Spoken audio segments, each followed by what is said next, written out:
Hey guys, what's going on today or tonight? Hope you guys are doing really well. I want to make a quick video on three great passive income ideas. Now, these seem to do really well on YouTube, so I thought I'd make a video on it. But long story short, I also think, well, there's a reason why they do really well. I think passive income is something that's spoken about super, widely. It's something that I think a lot of people aspire to achieve passive income. But I mean, that's not always all the picture. I think that just having passive income isn't probably the best thing ever, but I think it can really be great to kind of supplement your current situation or any active income. Or if you are into retirement, maybe it's something that you can kind of build up alongside any kind of assets that you're using to live off in retirement, something like that. I personally couldn't just live off, passive income right now. I need to do something. I need something to kind of, keep me driven, make sure I'm not super bored all day. So, but yeah, regardless, here are three great passive income ideas. Now, um, I will say before we even just get into the actual ideas that there really is no such thing as anything that's totally passive. There are a few exceptions to this. Maybe if you're maybe if you've gotten into some kind of family trust of sorts where it's kind of just paying you out and someone else you're paying someone else to manage it. Sure, okay, that might be totally passive from your end.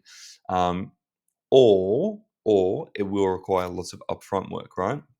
So, for example, even affiliate marketing, which I'll get into in a little bit, right, is for the most part from your end totally passive. Essentially, people are driven to a link of yours and they purchase a product, and then you get paid out a affiliate or a commission. Um, so, that sounds super passive, and for the most part, it is, minus maybe some, you know, adding links and different bios and whatnot. But the reason why people are able to be driven to your site is because you're creating content or you're creating value to where they want to. They're either driven to the link or they want to support you. So everything does require some work. It might be upfront, or it might be post post. Putting in the steps and the processes to create passive income. So anyway, the first option here would be, residential real estate. I think for the most part, this is definitely not passive. A lot of people have this as a almost a full time job once they have a few properties, right, where they're managing their current tenants, maybe different agents, maybe they're sourcing new deals. But with the right network and with the right kind of systems in place, you can have this quite passive. Now, will you get the most out of it? Probably not. But can it be done? Yes. If you have a really good property manager, you have a really good mortgage broker that can kind of update you, you know, with potentially whether or not you are able to take equity out of your property. Maybe there's a lower interest rate from your bank, and they do all the dealings for you. And maybe you also have an accountant on the side who can submit all the tax returns for you. You might only kind of need to just pull these people together, right? You purchase your real estate property, you pull all these people together. They might take a cut here and there, and ultimately you have something that, when done right, can be fairly passive. Will it be the most cost-effective or effective structure? Maybe, maybe not. It will just depend, but it is a passive option if you're strapped for time. Now, the second one here is peer-to-peer lending, or also known as loaning money. Now, this can work really well because ultimately what you're doing is you're just loaning money like a bank to someone or something like a business. Normally the reason why you're able to make money off this is because they might not be wanting to go through traditional lending processes, or they're not able to. Maybe they've gotten into a really bad situation financially. Maybe they're going through bankruptcy or something like that, and they're not able to actually get money from a bank. So you're able to loan them money, and you just collect interest along the way. Now, generally speaking, these rates will be higher than what they could get from a bank, because you're obviously giving them the benefit of the doubt in terms of having to look through all their financials, um, you know, look at their bankruptcy, etc. So you're kind of giving them access to something they're not able to get, and you're able to kind of add a few percentage points on because of that. So that can be really great as well. Last one here is affiliate marketing. I think it's really great. You'll see, for example, in my Beacons AI profile that I have two links in there currently, one to Stake and one to SwiftX. So Stake is for US stocks, SwiftX is for cryptocurrency, and essentially when people click on those, they benefit from that. So they might get free stock, they might get some free crypto, something like that, and I also get a kickback as well. So it's mutually beneficial to use an affiliate link in this case. Um, excuse me. Some other or referral link.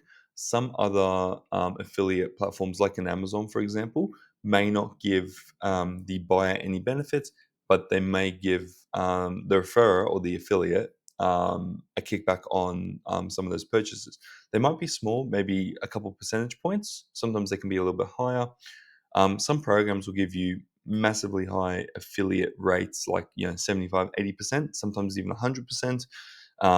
You know, brands that come to mind, or I guess categories, things like VPNs, software, and any kind of course or product that's being sold digitally can have really high affiliate rates, whereas physical products tend to have lower rates.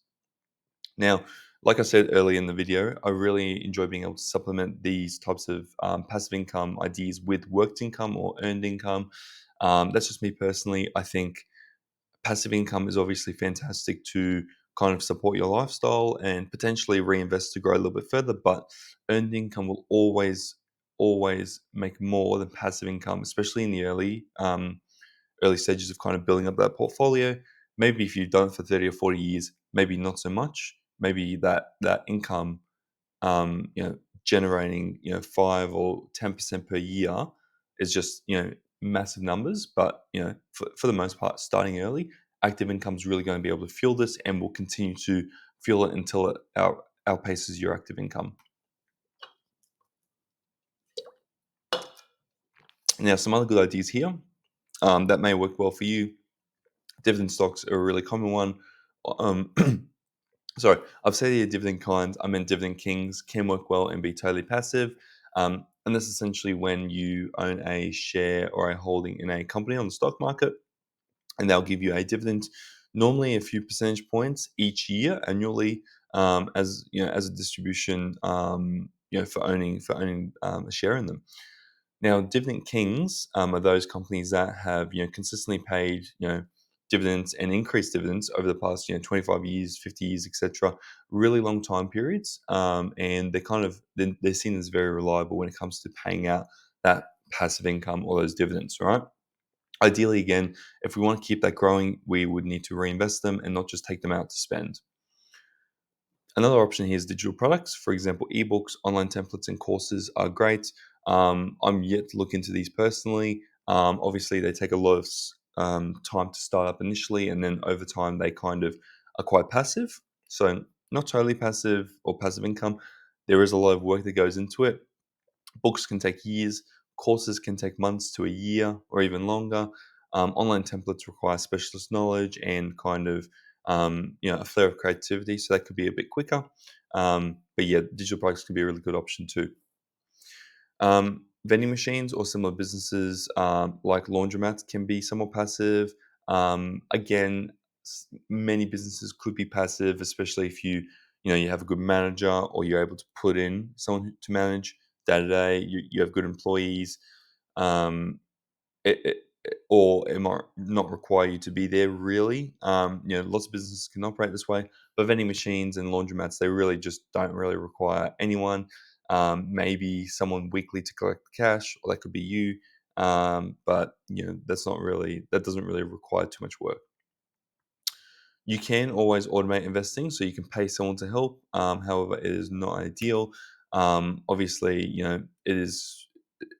this costs you as well. So, it's more fees, etc., which means you're going to get less at the end of the day. But, you could always, if not pay someone, maybe you can use some app, maybe you can use like an automatic bank transfer. Again, it's not really passive income per se, but it is a passive way to one day, make income from dividends or capital gains where you don't really need to think about it.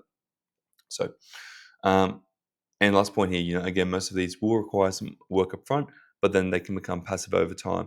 Like I mentioned, passive income just by itself, where you just start making money out of nowhere, is pretty much impossible. It's very hard to come by, and it doesn't exist for most people. So try to get that out of your head and just start, think about building up to something that can eventually become passive. Now, a few tips and passive income strategies. So, first point here, suggest people continue sourcing worked income to compound your wealth unless in retirement.